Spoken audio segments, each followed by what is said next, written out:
So hey guys, welcome back to my to videos. तो इस video में दोस्तों डिस्कस करने वाले हैं यहाँ पर कुछ इंपॉर्टेंट कंपनीज को और उनसे रिलेटेड कुछ इंपॉर्टेंट अपडेट्स हैं जिसकी बात करेंगे इस वीडियो में।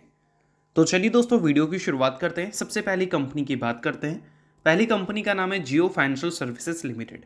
बट इसको डिस्कस करने से पहले अगर आपने अभी तक चैनल को सब्सक्राइब नहीं किया है तो चैनल को सब्सक्राइब करके बेल आइकन को प्रेस कर लो और टेलीग्राम चैनल को भी ज्वाइन कर लो, जिसका लिंक आपको डिस्क्रिप्शन में देखने को मिल जाएगा। और एक डिस्क्लेमर भी है, जो भी कंपनी से रिलेटेड न्यूज़ एंड अपडेट्स हम लोग कवर करेंगे वो सारी न्यूज़ एंड अपडेट्स सिर्फ और सिर्फ एजुकेशन पर्पस के लिए है, सीखने के लिए है। तो उसको किसी भी तरह का इन्वेस्टमेंट एडवाइस मत समझना, आप खुद से रिसर्च और एनालिसिस भी कर सकते हैं। तो चलिए दोस्तों वीडियो की शुरुआत करते हैं। सबसे पहले बात करते हैं जियो फाइनेंशियल सर्विसेज से रिलेटेड कुछ इंपॉर्टेंट न्यूज़ एंड अपडेट्स के बारे में। सो दोस्तों अगर हम जियो फाइनेंशियल सर्विसेज की बात करें तो अभी हाल ही में देखा जाए तो जियो फाइनेंशियल सर्विसेज ने अपने आप को एक्सपैंड करने के लिए कई सारी पार्टनरशिप हमें करती हुई दिखी है, जिसमें एक काफ़ी बड़ा नाम ब्लैक रॉक था, जिसके साथ इन्होंने एसेट मैनेजमेंट कंपनी चलाने के लिए पार्टनरशिप किया था या फिर बोल सकते हैं जॉइंट वेंचर क्रिएट किया था। और दूसरा जर्मन बेस्ड फाइनेंशियल कंपनी जो है अलायंस, उसके साथ कंपनी ने पार्टनरशिप किया था री इंश्योरेंस बिजनेस में उतरने के लिए। अलायंस ऑलरेडी काफ़ी बड़ा नाम है, बजाज ग्रुप के साथ ऑलरेडी वो एक लंबे टाइम तक पार्टनरशिप कर रखे थे। जैसे ही उनसे अलग हुए जियो फाइनेंशियल सर्विसेज ने इस अपॉर्चुनिटी को ग्रैब किया और अलायंस ग्रुप के साथ उन्होंने पार्टनरशिप क्रिएट किया है। बट ये सारी चीज़ें जो हमें देखने को मिली हैं, ये सारी चीज़ों की बेसिस पे जियो फाइनेंशियल सर्विसेज अगले 5 सालों में कितने बड़े माइलस्टोन तक जा सकती है, उसको हम लोग इस वीडियो में कवर करेंगे एग्जैक्ट डेटा के साथ। और ये डेटा जो है वो पूरी तरह से ऐसा नहीं कि गारंटी के तौर पर है, एजम्पशन है, यानी कि इसमें चेंजेस भी देखने को मिल सकती है। यानी कि सिनेरियोज अगर बेटर हुई तो इससे बेटर नंबर भी दिख सकता है और अगर ख़राब हुई तो इससे ख़राब नंबर भी दिख सकता है। तो सभी चीज़ों को हम लोग समझेंगे। तो देखो दोस्तों, सबसे पहले अगर हम बात करें तो जियो फाइनेंशियल सर्विसेज सिर्फ ऐसा नहीं कि हमें ब्लैक रॉक के साथ और अलायंस ग्रुप के साथ पार्टनरशिप करके ही बिजनेस में उतरती हुई दिखी है, उसके अलावा भी कंपनी कई एरियाज़ में बिजनेस एक्सपेंशन पे कंप्लीट फोकस करती हुई दिखी है। जिसमें एक बात करें डिजिटल बैंकिंग एंड पेमेंट के बारे में, तो वहाँ पर जियो पेमेंट बैंक एक बड़ा नाम बनता हुआ दिख रहा है।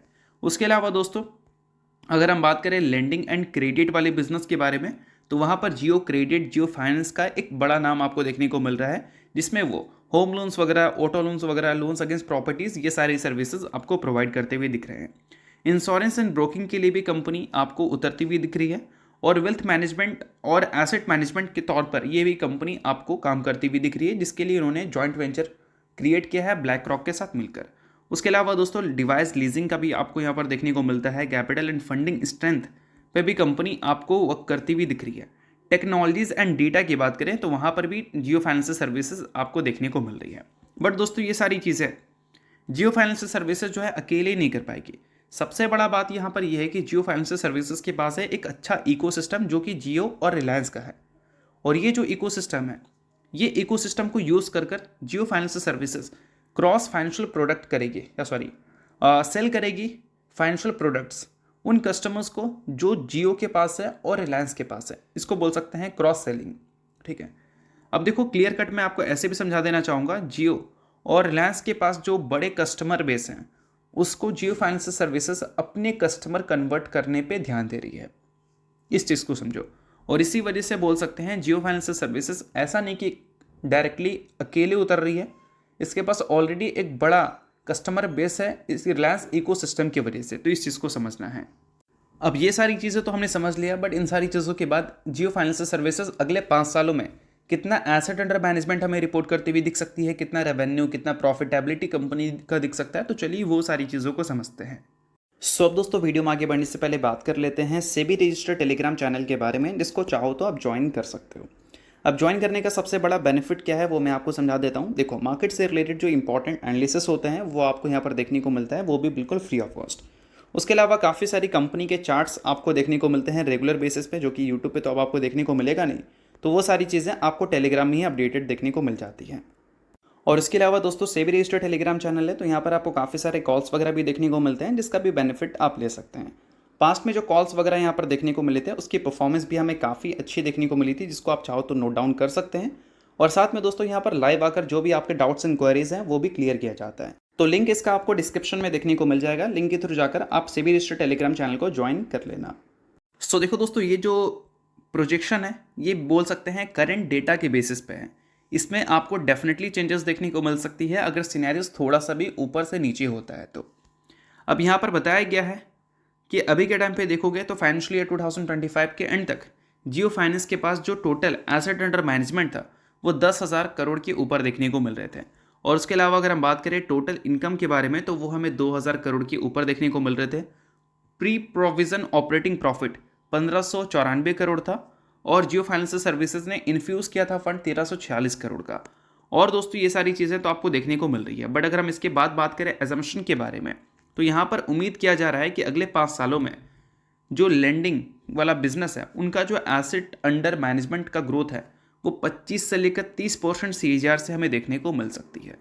और अगर हम बात करें दोस्तों कंपनी के एसेट मैनेजमेंट या फिर म्यूचुअल फंड बिजनेस के बारे में जिसके लिए उन्होंने ब्लैक रॉक के साथ पार्टनरशिप किया है, तो जितना बड़ा नाम है जियो और ब्लैक रॉक का उससे एज्यूम किया जा रहा है कि ये 3 से लेकर 5% तक का मार्केट शेयर गेन कर सकते हैं अगले 5 सालों में। तो इन्हीं सारी चीज़ों के बेसिस पे एक डेटा रखा गया है जिसमें ये उम्मीद है कि लेंडिंग बिजनेस में जो एसेट अंडर मैनेजमेंट अभी के टाइम पे 10,000 करोड़ है ये 2030 तक ग्रो कर 30,000 से लेकर 40,000 करोड़ तक हमें देखने को मिल सकते हैं। एसेट अंडर मैनेजमेंट तो अभी जस्ट ही आपको शुरू होता हुआ देखने को मिला है, बट फिर भी ये 10,000 करोड़ तक बोल सकते हैं 10,000 करोड़ तक का रेवेन्यू हमें दिखाता हुआ नज़र आ सकता है कंपनी के मार्केट शेयर के ऊपर अगर हम देखें तो उसके हिसाब से, अगर म्यूचुअल फंड का मार्केट बड़ा होता है तो। और इसके अलावा दोस्तों अगर हम बात करें कंपनी के टोटल इनकम के बारे में तो वो अभी के टाइम पे 2080 करोड़ के आसपास है, बट उम्मीद है कि ये जो है वो हमें 3 से 5 गुना होते हुए नज़र आ सकते हैं और टोटल इनकम 6,000 से लेकर 10,000 करोड़ तक हमें जाते हुए नज़र आ सकते हैं। बट ये भी डिपेंड करेगा कंपनी के लेंडिंग, फी, एसेट मैनेजमेंट और लीजिंग के ग्रोथ के बेसिस पे, ठीक है। और उसके अलावा दोस्तों अगर हम बात करें कंपनी के ऑपरेटिंग प्रॉफिट बिफोर प्रोविज़न तो वो अभी हमें 1594 करोड़ देखने को मिल रहे हैं, बट उम्मीद है 2030 तक ये 4,000 से लेकर 6,000 करोड़ तक देखने को मिल सकता है। और सबसे इंपॉर्टेंट अगर हम प्रॉफिट आफ्टर टैक्स की बात करें तो इसमें भी आपको ग्रोथ देखने को मिल सकती है और बहुत बहुत बड़ी ग्रोथ की एक्सपेक्टेशन नहीं है। बोला गया है कि करंट लेवल से सेवरल टाइम यानी कि कुछ गुना आपको देखने को मिल सकता है। बहुत मल्टीपल ग्रोथ आपको मे भी देखने को ना मिले कंपनी के प्रॉफिट्स में, बट फिर भी एक डेटा रखाया गया है जिसमें बताया गया है कि प्रॉफिट आफ्टर टैक्स का जो मार्जिन है वो 20 से 25% तक रह सकता है। डिजिटल कॉस्ट अगर इंप्रूव होती है, ऑपरेटिंग लेवरेज कंपनी का बेटर दिखता है तो 2026 के फाइनेंशियल ईयर में कंपनी 1800 से लेकर 2100 करोड़ तक का प्रॉफिट हमें दिखा सकती है। 27 में 2200 से लेकर 2500 करोड़ और 28 के फाइनेंशियल ईयर में 2800 से लेकर 3200 करोड़ तक का दिख सकता है। और वही अगर हमें काफ़ी अच्छी सिनेरियोज देखने को मिल गई तो वहाँ पर कंपनी का जो प्रॉफिट आफ्टर टैक्स है वो 4,000 से लेकर 4800 करोड़ तक देखने को मिल सकती है।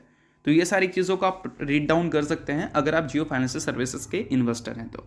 बट ये सारी चीज़ें कोई गारंटी नहीं है, ये सारी चीज़ें एजम्पशन है, यानी कि जो डेटा भी हमारे पास है उस डेटा के बेसिस पे ये चीज़ें हैं। डेटा में अगर चेंजेस होती है, सिनेरियोज अगर पॉजिटिव होता है तो ये नंबर और भी अच्छा हो सकता है, और ख़राब होता है तो ये इससे भी ख़राब नंबर आपको देखने को मिल सकते हैं। इस चीज़ को समझो। अब इसके अलावा बात करें अगली कंपनी के बारे में तो उसका नाम है दोस्तों बजाज फाइनेंस लिमिटेड। सो दोस्तों अगर हम बजाज फाइनेंस की बात करें तो ये कंपनी से रिलेटेड एक काफ़ी बड़ी खबर हमें देखने को मिल रही है जिसमें बताया जा रहा है कि बजाज फाइनेंस का जो ग्रोथ है वो फिलहाल थोड़ा हमें स्केयर दे रहा है, थोड़ा डरा रहा है। इसलिए भाई क्योंकि रिटेल लोन्स की अगर हम बात करें तो वहाँ पर एक रेड फ्लैग हमें देखने को मिल रही है, और रेड फ्लैग जो हमें देखने को मिल रहा है उस चीज़ को देखते हुए अभी रिसेंटली बजाज फाइनेंस के मैनेजमेंट ने जो नंबर्स रिपोर्ट किया था Q2 में, उसके बाद कंपनी के जो परफॉर्मेंस थी मार्केट में वो काफ़ी ख़राब थे क्योंकि 7% की गिरावट दिखेगा। नंबर्स कंपनी के ख़राब नहीं थे, रेवेन्यू एंड प्रॉफिट कंपनी के ख़राब नहीं थे, बट जो कंपनी के मैनेजमेंट ने एसेट अंडर मैनेजमेंट के ग्रोथ गाइडेंस को कट किया था वो एक सबसे बड़ा सरदर्द रहा था। पहले कंपनी ने बताया था 24 से लेकर 25% का एसेट अंडर मैनेजमेंट में ग्रोथ हमें देखने को मिलेगी, उसको कंपनी ने कम कर 22 से लेकर 23% तक कर दिया था। और इस चीज़ की वजह से इन्वेस्टर्स उम्मीद कर रहे थे कि आगे चलकर 2026 के फाइनेंशियल ईयर में जितने एक्सपेक्टेशन थे रेवेन्यू ग्रोथ के, जितने एक्सपेक्टेशन थे प्रॉफिट ग्रोथ के, मे भी उसके हिसाब से चीज़ें हमें देखने को ना मिले। पिछले एक साल में कंपनी का रेवेन्यू फिर भी 22% से ग्रो हुआ है और प्रॉफिट कंपनी का 19% से ग्रो किया है।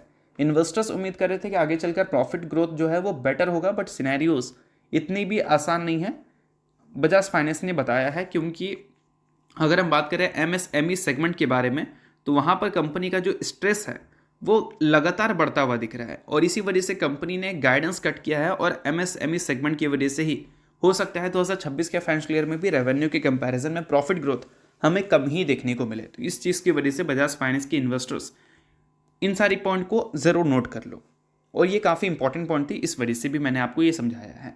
बाकी बात करें अगली कंपनी के बारे में तो नाम है दोस्तों कैम्स। रिसेंटली कंपनी ने अप्रूव किया है 1:5 के रेशो में स्टॉक स्प्लिट, जिसका रिकॉर्ड डेट कंपनी ने सेट किया है 5 दिसंबर।